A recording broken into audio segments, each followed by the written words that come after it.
"We are a forgetful generation," declared Los Angeles Mayor Frank L. Shaw.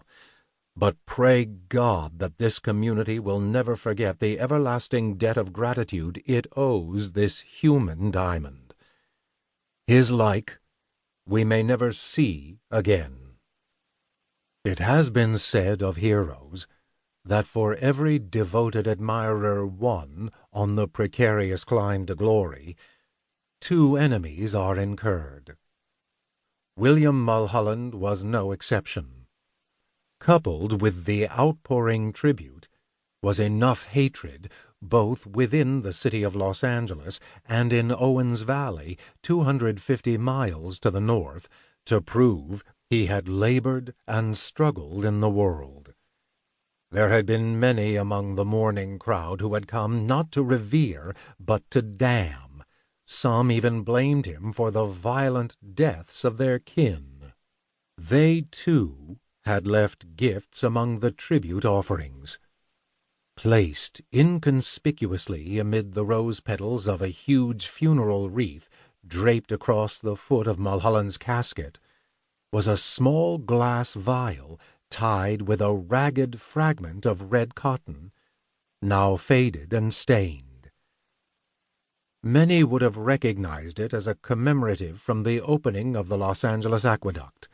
The tiny vial had been saved all those years by someone who had been in the crowd that day. When opened, the vial emitted the unmistakable, acrid odor of urine. Yet even this dismaying commentary was lost amid the tributes and praise.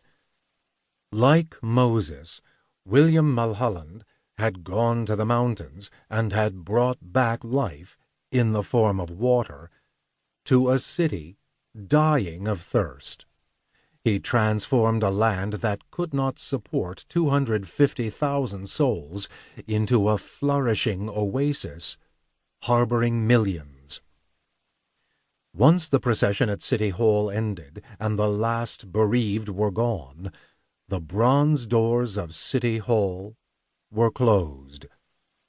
Now William Mulholland would be transported to his eternal place of rest, a mausoleum situated upon a sunlit rise overlooking the city for which he had accomplished and sacrificed so much.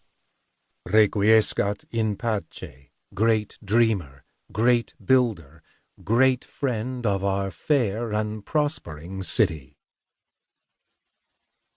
Chapter 1. Genesis.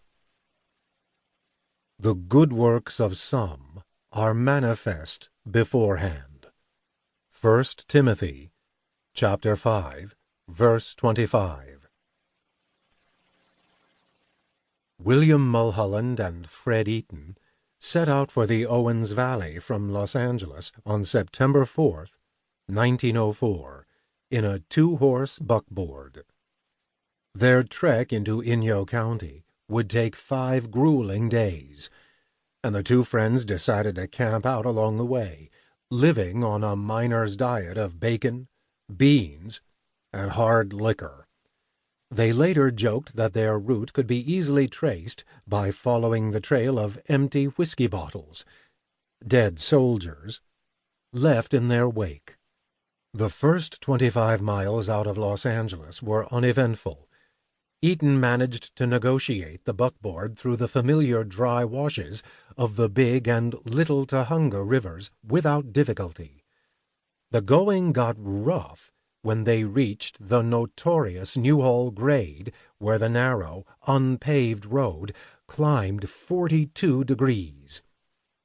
The adventurers, one the chief of the Los Angeles Water Department, and the other a former mayor, had to unload 3 weeks' supply of food, water, horse feed, and bedding to push the buckboard behind the horses to get to the top, then trudge back down the grade to retrieve the supplies. At the town of Newhall in the Santa Clara Valley, Mulholland and Eaton spent the evening drinking at the local saloon. The next morning they traveled northwest to Saugus, and